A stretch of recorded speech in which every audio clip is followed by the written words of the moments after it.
Let's talk about the Miami Hurricanes right here. Last year, they went 10-2, 6-2 in ACC play. And Raza, a situation where the Canes were so close, yet so far at the same time, right? Yeah, I mean, first of all, it's really 10-2 with an asterisk. But Sure. I won't get into all that. But you're right. I mean, they were hanging on by a thread all year because their defense was just awful. And they got away with it so many times, right? Against Duke or against Cal, where they had to come back at 2 a.m. On the East Coast. Like, they got away with it until they couldn't. And then eventually Georgia Tech and Syracuse made them pay for it. They missed out on the title game. They missed out on the playoff, all this stuff, which is a shame because Cam Ward was absolutely electrifying. When I look at Miami this year, it's like the team that they wish they had last year, minus the quarterback position. Now, I want to give props to Carson Beck. He's a talented player. We've seen his high highs at Georgia. We also saw his low lows at Georgia. And I think that last year was a year where he could have solidified himself as a first-round pick in the draft. If you went back in time 12 months and told Carson Beck he'd be practicing in Miami Gardens right now, he probably would not like it unless it was for the Miami Dolphins. But here he is playing for the Hurricanes. I do think it's better for him, though, because the team around him is actually pretty solid. I mean, Miami's got blue chip talent at so many positions.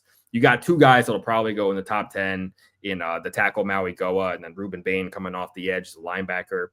Their defense is probably going to be better than it was last year. Let's be honest, the bar is incredibly low for that. If they're just able to get better production out of their defense, Carson Beck should be able to do the rest. Because also, this ain't the SEC, right? Miami does have a tough schedule, but he's not going to be facing SEC talent every week for what it's worth. So again, I think this is a team that Miami would have liked to have had last year if Cam Ward was still here. And I just think that puts a bit of a ceiling on them, whereas Cam Ward could have taken them higher. Cam Ward's situation reminds me so much of Jaden Daniels at LSU, where the defense unfortunately fails this elite high-level quarterback, Heisman Trophy winning quarterback in Jaden Daniels' scenario, Heisman finalist in Cam Ward's situation, who goes on to be the number 1 pick in the NFL draft. And yet this is a team sport, and they're held back by the fact that the defense can't get the job done. I do think that Miami has taken strides in improving on the defensive side of the football. You know, I'm curious to see also how healthy Carson Beck is coming into this year. I mean, that was a pretty gruesome injury. They're saying and they're writing and they're promoting that he's going to be good to go week 1. I mean, we're going to see. We're going to find out. Is he going to play? Sure, of course he's going to play, but is he going to be back to the guy that we were talking about before a little bit of a down year at Georgia? As I mean, people were talking about him as a top 5 pick and the Heisman Trophy betting odds favorite heading into last season. I mean, that's quite the turn. Do you think that it was all on him, or I'm kind of under the belief too, it's a situation where the receiver room wasn't great last year and that Georgia team maybe didn't help him out as much as he could have used? I mean, we did see them still wind up winning the SEC.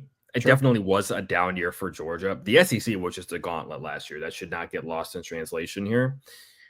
I think it was a combination of the fact that he didn't have Brock Bowers anymore. He didn't have Ladd McConkey anymore.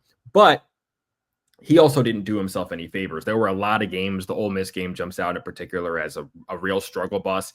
They were extremely, extremely lucky to have beaten Georgia Tech in the last week of the year. People always remember the 8 overtimes, but they forget the fact that it was a 14-point game with like 3 minutes left. And it was a touchdown to even force overtime in the first place. So it was a combination of those 2 factors for sure. I would lean more quarterback play because we did see them win the SEC even when Gunnar Stockton had to come in and win them the game. True. Not that they would have made a lot of noise in the college football playoff, but it's a chance for Beck to kind of get back on track. If we can see the Carson Beck of 2023 instead of the Carson Beck of 2024, Miami's got a real shot to give Clemson a run for their money. We saw Gunnar Stockton go through a car crash at the was goal line. Insane. Yeah, Carson Beck actually had the handoff for the run that won them the championship game. People forget that. That was wild. It was ridiculous. Another big note on Miami. Corey Heatherman is the brand new defensive coordinator. We know that the defense was a big problem last year, so that could be a big kind of slew into this thing if you're the Hurricanes' new defensive coordinator. Let's look at Miami's schedule briefly here. You start the season with a banger. This is another one in that conversation of, can the ACC prove something week one? And it sets things up for the entire year. Notre Dame right off the top, and you get them at Hard Rock Stadium. This reminds me of that Catholics versus Convicts. Is Miami back 2017 game? Yep. Awesome. Chills. I've never seen Hard Rock Stadium that packed and that energetic. We get that week one with Notre Dame in town, who's coming fresh off the heels of a national title appearance. And then something that literally drops my jaw, Raza. The Miami Hurricanes don't leave the state of Florida until November 1st when they play in Dallas at SMU. That's insane. How does that happen? Having 2 bye weeks and 1 road game in the first 2 months of the season is nuts.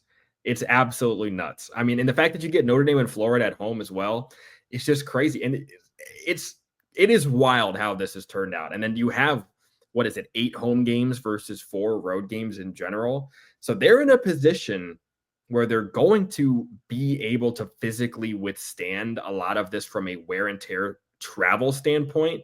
But Notre Dame and Florida in the first 4 weeks of the year, I mean, Miami's staring down the barrel of a 2-2 start, because we also know that, yes, Hard Rock was awesome in that game back in 2017 where they put a whooping on Notre Dame.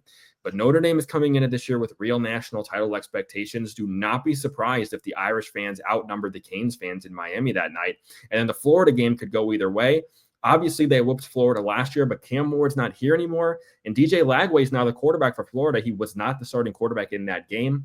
So a 2-2 start is really, really on the table here. And then again, yeah, they don't leave the state of Florida, but Louisville is a very tough opponent coming in on October 17th. So I think a hot start, because of the fortuitous bounce of all of this scheduling stuff, is imperative for Miami if they're not 2-2 to start the year. If they're 3-1 or 4-0, then they're really cooking with grease, in my opinion.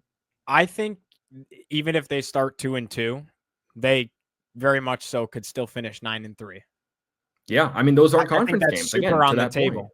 Yeah, I see losses against Notre Dame, Florida, and I'm trying to remember what I picked that third loss as.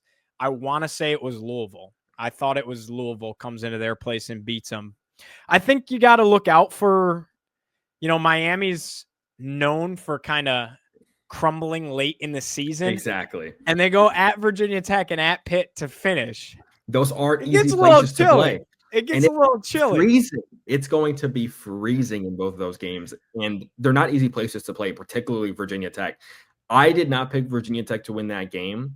It would not shock me in the least bit if the Hokies managed to pull that one out. It wouldn't shock me at all.